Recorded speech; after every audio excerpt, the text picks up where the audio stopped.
Hi, welcome to HowtoDandD. My name is Fred Weller and today I want to talk about Dungeons and Dragons because I always talk about Dungeons and Dragons. The topic for today is the job board in the Dragon of Icespire Peak. Finally, I've got around and we're going to talk about that topic. Now, I want to make it clear to people, there will be spoilers in this video, okay? This is a Dungeon Master Guide for Dragon of Icespire Peak. If you are a player, this is not the video for you. You want to go and check out one of my other videos, which is much more suitable for you rather than this video. If you're a dungeon master who is running this adventure or planning to, stick around. I have lots of very useful and practical information and advice for you. Yes, I have run the adventure myself. Now, the job board is how the players are going to get their characters to get quests and missions in the Dragon of Icespire Peak. It's a very simple technique. It's been used many, many times before. We see it in video games. We've seen it before in role-play games. Even it's been used in in Dungeons and Dragons over the years. It's not new. It's something that's been used many times before, but there are some weaknesses to it. One of the things is that Harbin Wester, the town master, is going to give out the jobs or put out the missions on the job board. Now, I'm assuming at night because we never actually see him because he's a chicken. Not surprised, I've already got a video on Harbin Wester and how much of a chicken he is anyway. But that's related to the Lost Mine of Fandalin. Now, this is a design aspect to the adventure. It is the intention of the designers to set up the adventure to make it easier for the dungeon master and provide the players with more choice by using the job board. That's their intention. Okay, so the intention is good. It's not bad or anything like that.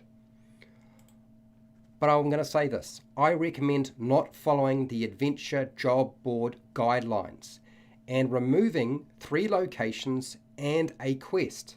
Now, I know that sounds a bit radical, but I will have my reasons. I will explain them to you, okay, so you have a bit more understanding about why I'm saying this. And like all things in all videos, they are just an opinion. I want you to take out the following locations. And I have a bunch of reasons for doing so, but I'm going to give you a rundown basically of the locations I think you should ditch. Starting off with number 1. I want you to select just 2 of the starting quests and drop one of them. Okay? Just pick the 2 that you think are going to be most interesting to your players. I would actually recommend dropping Nomengard. I know that seems a bit sort of radical, and a lot of people like Nomengard as a location and a quest, but I would think it's actually probably better to keep Umbrage Hill, that quest, and the Dwarven Excavation quest. Now, the reason being is because the Dwarven Excavation quest is actually pretty easy compared to the other 2, and it's probably more suitable for level 1. And then Umbrage Hill, because they're going to have interactions with that NPC in that location, Adabra Gwen, probably later on, and we want to have them connected in some way, and a quest is a great way of doing that.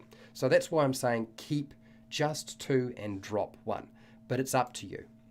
Okay, the next location, number 2, in terms of what you should ditch, the Shrine of Severus. Okay? This basically is revolving around the orcs and Talos, so I think you should ditch this location, okay? Ditch it, and I'll explain later why. The next location I think you should definitely ditch is the Circle of Thunder, and I know a lot of people are going to freak out. Again, more orcs, twig blights, and we have the Thunderball. Okay, but I'll get back to what we can do with this later on. But ditch this because, okay, it does not add to what we need to do with the story. Next, the last one, number 4. I want you to remove the Tower of Storms. I can see a lot of people are going to be freaking out right now. I can totally understand, but give me a moment. Bear with me. So there are 4 different things, locations or quests you need to remove, in my opinion, to make this work for you rather than create headaches for you. Now that I've given you basically the 4 locations that you should ditch, why do you remove these 4 locations or quests? Why would you remove them and not use them in the Dragon of Icespire Peak? Okay, so here are my reasons. Reason number one, they don't advance the main story. The main story is Cryovane, the dragon who has been driving everybody out of their home and causing so much trouble. And these actually revolve more around Talos and the orcs, the half-orcs that are roaming this area, getting up to whatever mischief they're getting up to. So I don't want you to focus on that quite so much. I want you to focus on what the intention of the story is and centralize it by focusing on the dragon. And these locations and quests don't do that, unfortunately. Number two, the player's characters do not advance in level by running these locations or the third starter quest. They will not advance in level. Now, why would we be concerned about that? Why would we worry about the fact that characters are not going to advance in level by doing these quests? It's to help avoid players getting confused, because you set up a certain pattern, they will get used to that pattern, and they will get frustrated. And I can assure you, my players got confused and frustrated. And, they're good sports, so I got a lot of jesting and a few jokes and so forth. But I can tell you now, it is much smarter to not go anywhere near that. The only reason I ran them was to see what would happen so that you had a really good idea of the implications of doing so. Okay? Otherwise, I probably would have just removed them just at first glance. Next reason, the extra locations are actually a distraction. Okay? They are actually a distraction from the main goal of the adventure, and they take you in a different road. They actually try to set up an adventure that will take place after the Dragon of Icespire Peak, because there are supplementary adventures you can use if you want to. But I would like to point out, you don't actually want to go there just yet. All right, so now that we've covered those reasons, there is another really important factor, and that is number three. And by design, there are extra quests and locations built into this adventure. So it's actually expected that dungeon masters are going to remove something. But unfortunately, like so many books that are put out by Wizards of the Coast, they don't actually say anything or state anything in the adventure about that.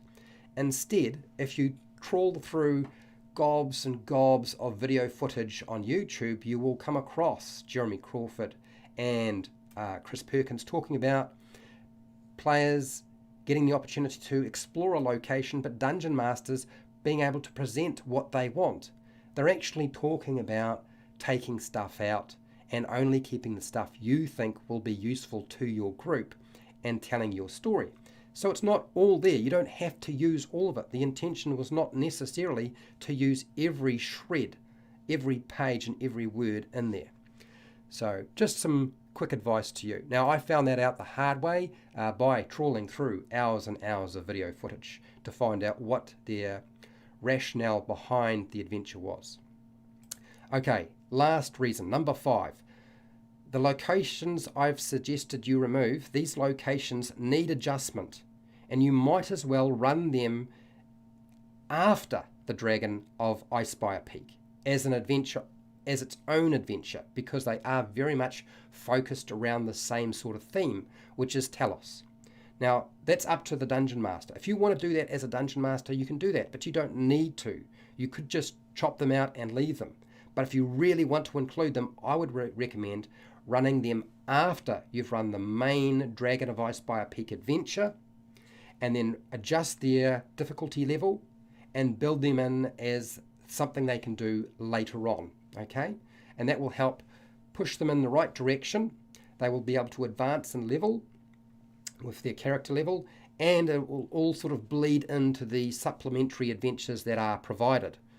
That is probably the smartest way to do things, in my opinion. I also recommend not putting all of the quests on the job board for a few reasons. Okay, now I'm not saying you can't put jobs or quests on the job board. I'm just saying don't put all the quests or jobs on the job board. It's not the same thing, just so you are aware. Just because I say don't use all of them doesn't mean you don't have to use the job board at all. Okay, first reason. Players could select a quest they are not ready for, even if you follow the guidelines that are in the adventure itself and present them as they suggest. It is entirely possible that players will select a quest that they are just not capable of dealing with, just because the nature of a sandbox. Sandboxes allow you lots of choice, but they also present lots of risk, and therefore players will actually have to be very careful about where they go. So don't give them too many quests all at once, okay? That's not a good thing to do. This follows into sort of the next thing I want to talk about, which I discovered, and that is only present about 2 quests or jobs at a time to avoid the players entering paralysis. We don't want the players going into a state of paralysis and just can't make a decision. Where do we go? And you're getting into arguments. Three quests is actually a lot of material to prepare. 2 quests gives them choice and reduces your workload, and that's really what I'm always going to be about, and that is reducing the Dungeon Master workload and making it manageable. And since this is supposedly a beginner adventure for Dungeon Masters, frankly I think it's more an intermediate adventure for Dungeon Masters rather than a beginner adventure, but that's beside the point. We don't want the players freezing up on us. Okay, reason number 3 to not put all the jobs on the job board, and that is Haben Wester, the Town Master, and the job board are boring ways to present your quests and jobs. It's the most fundamental and basic technique, but it's also the most uninteresting for you as a Dungeon Master and for your players. And I want to make it more interesting for your players and for you. Okay, reason number 4 around this. It is much smarter to use the bulk of the non-player characters in Fandalin, so the residents and locals of Fandalin, and some of the NPCs or non-player characters in the adventure. Use them to give out quests. Now, why would we do that? The idea is to strengthen the relationship between the non-player characters that are in the adventure and the players' characters, rather than having just a relationship with the job board and Haben Wester. Okay, this is probably the smartest way to do anything, and that is to make sure that we engage our non-player characters that are spread out through the adventure much earlier on, rather than leaving it sort of to the very end. Now, I have a few warnings for you with regard to the adventures in here. So I want you to be wary of 2 quests. There are 2 quests that are simply stupidly difficult.